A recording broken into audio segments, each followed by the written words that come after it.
हो आप सब। आज हम क्लास 11 का फर्स्ट यूनिट करेंगे। इसका नाम है diversity in the living world. Diversity in the living world में 4 चैप्टर्स हैं। The living world, biological classification, plant kingdom and the animal kingdom. सबसे पहले तो मैं आपको ये बताना चाहता हूँ कि डाइवर्सिटी होती क्या है। जैसे कि आपने 10th क्लास में पढ़ा है कि डाइवर्सिटी का मतलब होता है बहुत सारी वैरायटीज़। उन सारी वैरायटीज़ को ही हमें क्या नाम है यहाँ पे देखना है, उनका कैटेगराइज करना है, उनका क्लासिफिकेशन को हमें जानना है। तो उसमें सबसे पहला फर्स्ट चैप्टर जो आता है the living world. Living world में हमें देखना है कौन सी चीज़ें लिविंग हैं और कौन सी चीज़ें नॉन लिविंग हैं।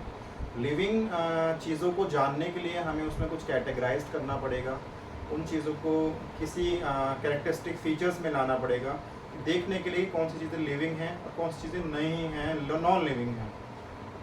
अच्छा, सेकंड चीज़ में आती है कि हमें कैटेगराइज करने के लिए बहुत सारे एक ग्रुप्स में कैटेगराइज करना पड़ेगा। जैसे किंगडम है, फाइलम है। बड़े ग्रुप्स में किंगडम बोलेंगे, उनसे छोटी कैटेगरी या वैरायटी को फाइलम बोलेंगे, उनसे और कम कैरेक्टरिस्टिक सिमिलर फीचर्स को क्लास बोलेंगे।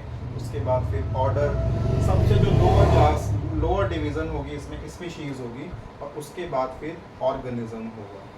इसमें जो सबसे ज़्यादा सिमिलरिटीज़ होंगी वहाँ पे स्पीशीज़ में होंगी, और सबसे कम सिमिलरिटीज़ किंगडम में मिलेंगी आपको। इसके बाद इस वाली कैटेगरी को हम बोलते हैं टैक्सोनॉमी में, हम इसमें स्टडी करते हैं।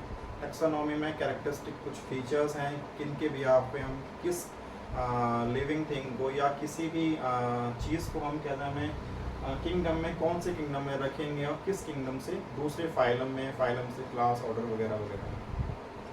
सेकंड हमारे पास आता है सेकंड चैप्टर बायोलॉजिकल क्लासिफिकेशन। अब जो हमने क्लासिफाई किया है, हमारे पास बहुत सारी क्लासिफिकेशन के मेथड्स हैं। पहले था 2 टाइप ऑफ बायोलॉजिकल क्लासिफिकेशन। उसमें आपका फर्स्ट आता है, जैसे सभी लोग जानते हैं, animal kingdom and the plant kingdom. एक और आता है 3 किंगडम क्लासिफिकेशन। और अब हम जो पढ़ने वाले हैं मेन, वो है आपका 5 किंगडम क्लासिफिकेशन। 5 किंगडम क्लासिफिकेशन में हम बायोलॉजिकल क्लासिफिकेशन में ही पहले 3 किंगडम का क्लासिफिकेशन पढ़ेंगे, जैसे कि Monera, Protista and fungi. Monera, Protista और फंजाई। सॉरी, मेरा थोड़ा सा कम्युनिकेशन अभी प्रोटेस्टा में थोड़ा सा दिक्कत है, क्योंकि बायोलॉजी है ही ऐसी। अच्छा, जो मोनेरा, प्रोटेस्टा और फंजाई है वो हमारा बायोलॉजिकल क्लासिफिकेशन में आ जाएगा। फोर्थ वन हमारा आएगा प्लांट किंगडम, जो हम अलग से सेपरेट चैप्टर 3 में स्टडी करेंगे, और उसके बाद फिर हम एनिमल किंगडम को स्टडी करेंगे। आप सभी लोगों को ये बताना है कि आप थोड़ा बहुत इसमें क्या क्या जानते हैं, और बेसिकली फंजाई का क्या रोल है। एनवायरनमेंट में बहुत ज़्यादा फंजाई का एक स्पेशली रोल है, खासकर मेडिकल फील्ड में। आप बताइएगा जरूर। चलो आज फिर हम स्टार्ट करते हैं the first chapter, the living world. तो बच्चों, हमारा पहला चैप्टर है the living world. Living world को बताने से पहले मैं आपको 2-3 चीज़ें बता देता हूँ। जैसे बायोलॉजी, बायोलॉजी का मीनिंग क्या होता है। बायोलॉजी, बायोलॉजी में 2 वर्ड्स हैं, 2 वर्ड से मिलकर बनी हुई है, बायो और लॉजी। बायो का मतलब होता है science which in which we can study for living things, और स्टडी का एक लैटिन वर्ड है लॉजी। लॉजी जहाँ जहाँ पे भी लिखा होगा उसका मतलब होता है स्टडी करना। तो अब इसका जो मीनिंग है वो निकल के आता है, it is a science in which we study living form in the living process. Second चीज़ आती है बायोलॉजी का फादर कौन था, जिन्होंने मतलब बायोलॉजी की इन्वेंशन तो नहीं बोलूँगा, लेकिन हाँ बायोलॉजी के बारे में काफ़ी सारी चीज़ें लिखी हैं, उसको हम बोलते हैं फादर ऑफ बायोलॉजी। जैसे कि इसमें है एरिस्टोटल। बायोलॉजी की 2 ब्रांचेस होती हैं, बॉटनी एंड जूलॉजी। बॉटनी में जो फादर ऑफ बॉटनी है वो है थियोफेरेटस, एंड जूलॉजी में जो फादर ऑफ जियोलॉजी है वो है एरिस्टोटल। लिविंग थिंग्स को हम एनिमेट और नॉन लिविंग थिंग्स को हम इनएनिमेट बोलते हैं। तो प्लीज़ आप सब भूलना मत बिल्कुल भी, ये काफ़ी हेडिंग वर्ड्स हैं जो NCERT में लिखे हुए हैं, ठीक है। अब लिविंग थिंग्स को क्लासीफाई करने के लिए कुछ कैरेक्टरिस्टिक्स होते हैं, जैसे कि मैंने सभी को एक्सप्लेन करना है। कुछ 5-6 कैरेक्टरिस्टिक्स हैं, मैंने इसमें सिर्फ 5 ही लिखे हैं।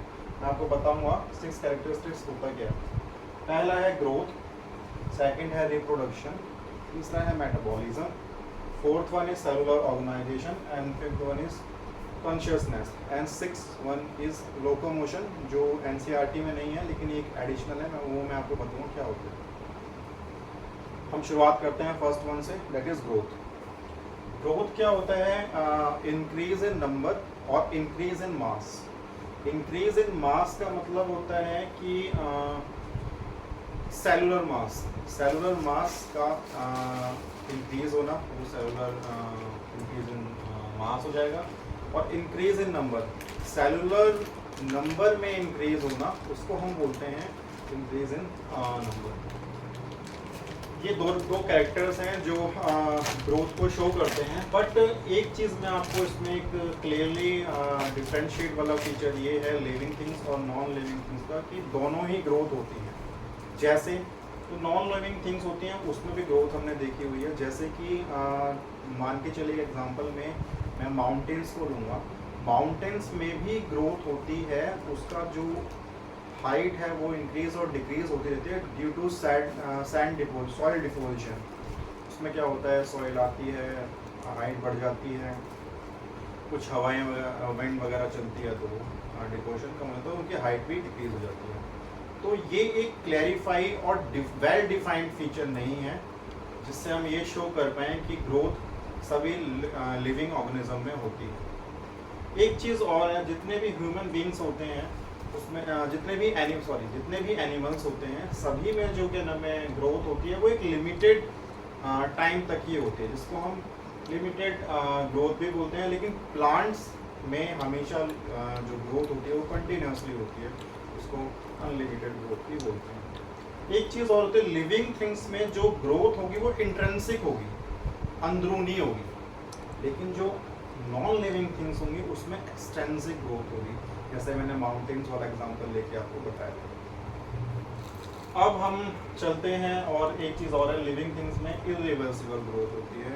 Irreversible you can say that अगर ग्रोथ हो रही है तो फिर वो डिक्रीज नहीं होगी। जैसे यहाँ पे सॉइल डिपोजिशन जब मैंने जो एग्जांपल बताया था माउंटेन का, उसमें कम हो जाती है तो ग्रोथ हाइट उसकी डिक्रीज हो जाती है। अब चलते हैं नेक्स्ट टाइम पे, it is reproduction. Reproduction is a process in which an organism produces a new organism which is similar to that self. Okay. अब इसमें क्या होता है, सेक्सुअल रिप्रोडक्शन होता है और असेक्सुअल रिप्रोडक्शन होता है। Two types of reproduction is are there. First one is sexual, second one is asexual. Sexual वाले के लिए हम आगे की जो चैप्टर्स हैं उसके लिए मैं आपको बताऊंगा। And second one is asexual. Asexual reproduction में भी काफ़ी सारे सब क्लासिफिकेशन है। वो हैं आपकी by spore formation, by budding, by fermentation और रीजनरेशन। कुछ एग्जाम्पल हैं, कुछ यूनिक एग्जाम्पल आपको याद होने चाहिए। जब मैं आपको नोट्स वगैरह बताऊंगा या दूंगा उसमें वो सभी एग्जांपल्स आपके लिए होंगे और बहुत ही इजी वे में होंगे। कुछ एग्जांपल मैंने लिखे हैं इसमें। Spore formation, that is for algae and fungi, and for budding yeast and hydra. ये मैंने दो एग्जांपल लिखे हैं, बहुत ही सिंपल है, इनको याद करिएगा, बहुत ही ईजी रहेगा आपके लिए। अब एक चीज़ मैं आपको और बताना चाहता हूँ कि कुछ चीज़ें होती हैं लिविंग थिंग्स में, like you can say mules. Mules you know all well that what are the mules. Mule एक ऐसी एनिमल है जिसमें घोड़ा, हॉर्स और डंकी के कॉम्बिनेशन से रिप्रोडक्टिव मैनर से म्यूल्स का जनरेशन हुआ है। लेकिन म्यूल्स अपने आप में स्टेराइल होते हैं, नॉन फर्टिलाइज्ड होते हैं, या वो आगे रिप्रोडक्टिव नहीं होते हैं। ये एक बेस्ट एग्जांपल है। Second one is honeybees. Honeybees आपने देखा होगा, उसमें आपने सुना होगा कुछ क्वीन हनी भी होता है, कुछ वर्कर्स हनी भी होता है। वर्कर हनी बीज जो होते हैं वो स्टेराइल होते हैं, नॉन फर्टाइल होते हैं, वो रिप्रोडक्टिव नहीं होते, लेकिन वो लिविंग होते हैं। Third one is some human population में कुछ कपल्स ऐसे होते हैं, या तो वो काफ़ी सारी डिजीज़ की वजह से इनफर्टाइल होते हैं, या फिर वो सेक्सुअली रिप्रोड्यूस नहीं कर पाते, लेकिन वो भी लिविंग ही होते हैं। इन सारे एग्जांपल्स को सिर्फ आपको अभी याद रखना है, इनका क्लैरिफिकेशन और एक इसका ब्रीफ जो एक्सप्लेनेशन है वो मैं आपको आगे की क्लास में बता दूँगा, ठीक है। अब मैं आपको एक चीज़ बताना चाहता हूँ कि आपको ये वाली क्लास कैसी लग रही है, इंटरेक्टिव लग रही है, आपके कुछ डाउट्स हैं वो क्लियर हो रहे हैं कि नहीं हो रहे हैं, प्लीज़ मुझे बताइएगा ज़रूर। नेक्स्ट इसका जो 2 पार्ट्स और रह गए हैं वो मैं आपको अभी नेक्स्ट क्लास में आपको बताऊँ। तो बच्चों, हमारा तीसरा पॉइंट है मेटाबॉलिज्म। मेटाबॉलिज्म का मतलब होता है कि ऐसे समझो कि हमारी जो बॉडी होती है सेल से बनी होती है। सेल्स के अंदर ही बहुत सारे पार्ट्स होते हैं, ग्लूकोज है, स्टार्च है, बहुत सारी चीज़ें हैं, प्रोटीन है और बहुत सारी चीज़ें हैं। अब उन सभी चीज़ों में वो सारी चीज़ें केमिकल से बनी होती है। उनको कलेक्टिवली हम जो केमिकल्स होते हैं सेल के अंदर, तो बायोकेमिकल्स होते हैं। बायोकेमिकल्स जो होते हैं, बायोकेमिकल्स में बहुत सारी ग्रुप्स ऑफ रिएक्शंस हो रही होती है। ग्रुप्स ऑफ रिएक्शंस को ही हम मेटाबॉलिज्म बोलते हैं। मेटाबॉलिज्म दो तरीके के होते हैं, एनाबॉलिज्म और catabolism. Anabolism means formation of energy, किसी चीज़ का सिंथेसिस होना, प्रोडक्शन होना। और कैटाबॉलिज्म का होता है मीनिंग कि break down of energy. Like अगर कोई चीज़ ब्रेक डाउन होगी तो उसमें से एनर्जी निकलेगी। इसका बेस्ट एग्जांपल है एनाबॉलिज्म का फोटोसिंथेसिस। प्लांट पे जो फोटोसिंथेसिस होती है उसको हम एनाबॉलिज्म में भी समझ सकते हैं। लाइक वहाँ पे सन की लाइट से फोटोसिंथेसिस होती है और वहाँ पे फूड प्रोडक्शन होता है प्लांट के थ्रू। सेकेंड चीज़ है break down of energy. Break down of energy में हम ऐसे भी समझ सकते हैं कि जो फूड बना प्लांट के थ्रू, उस फूड को जो हम कंजप्ट करते हैं, जो ह्यूमन बीइंग या कोई भी एनिमल कंजप्शन करते हैं, उस चीज़ से जो एनर्जी रिलीज होती है उसको हम कैटाबॉलिक रिएक्शंस या कैटाबॉलिज्म बोलते हैं। कलेक्टिवली इन दोनों को हम एनाबॉलिज्म प्लस कैटाबॉलिज्म को मेटाबॉलिज्म बोलते हैं। लेकिन इसमें एक चीज़ बड़ी स्पेसिफिक है, वो मैं आपको बता देता हूँ। कुछ रिएक्शंस होती हैं मेटाबॉलिज्म में कि उनको हम ग्रुप ऑफ रिएक्शंस को बाहर भी परफॉर्म कर सकते हैं। किसी भी ऑर्गेनिज्म के बाहर में कुछ रिएक्शंस को अगर हम परफॉर्म करते हैं तो उनको इन विट्रो रिएक्शंस बोलते हैं। इन विट्रो जो रिएक्शंस होती हैं वो बॉडी के अंदर, मतलब नॉन लिविंग थिंग के अंदर भी हम उसको परफॉर्म कर सकते हैं। बट वो कुछ ही रिएक्शंस या कुछ ही मेटाबॉलिक रिएक्शंस होती हैं। बट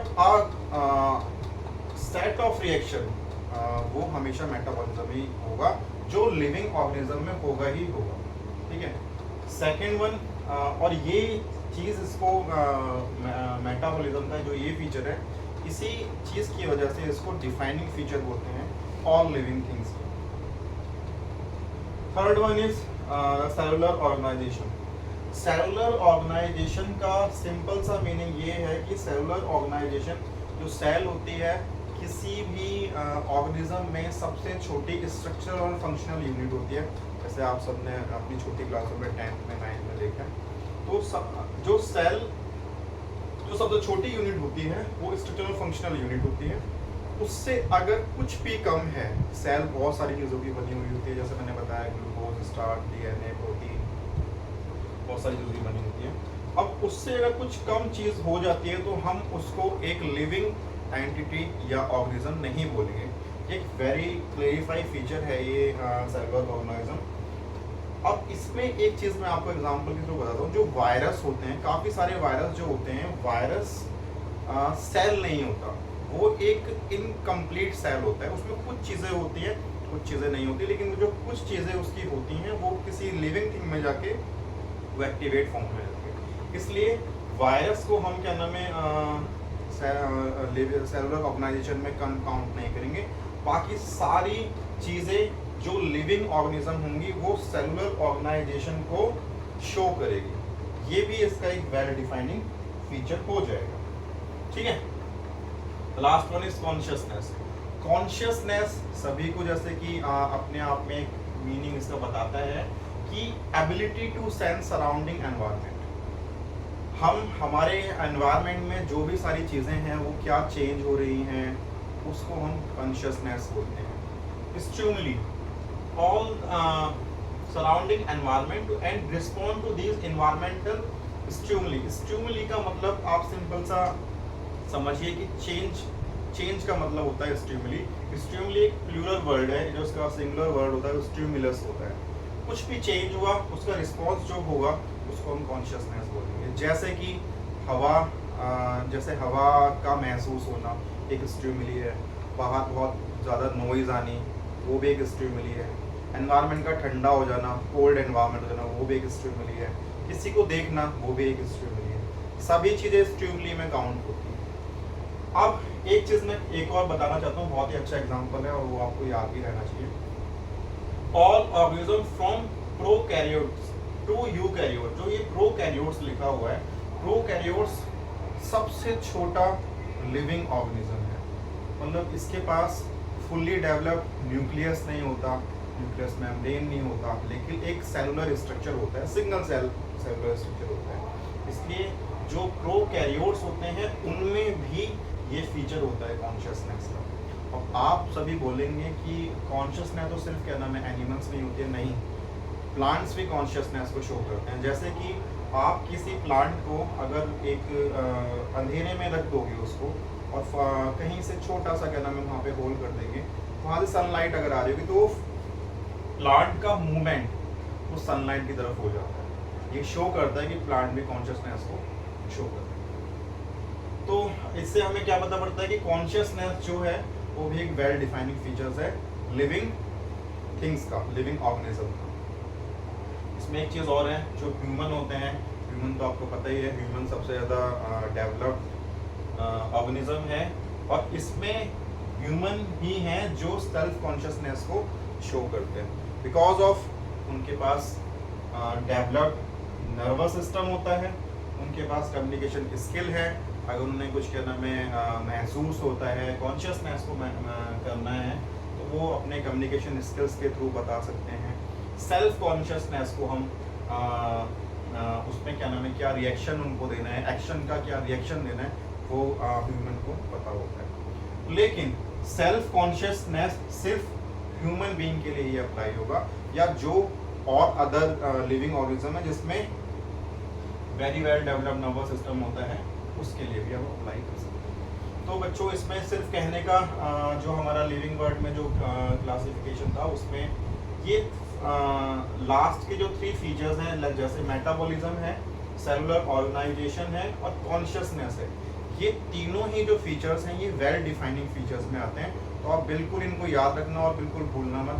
जो फर्स्ट 2 फीचर्स थे जैसे कि ग्रोथ था और सेकंड वन था आपका फर्स्ट था ग्रोथ और सेकंड वन था आपका कट करना,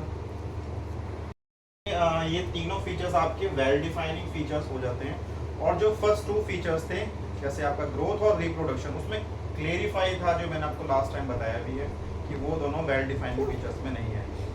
तो इसी टॉपिक को यहीं पे एंड करते हैं। खूब खुश रहो सभी बच्चे, बहुत हार्ड वर्क करो और नेक्स्ट टॉपिक में मिलते हैं बायोडाइवर्सिटी वाला topic. Thank you so much. कैसी लगी आपको क्लास बताना।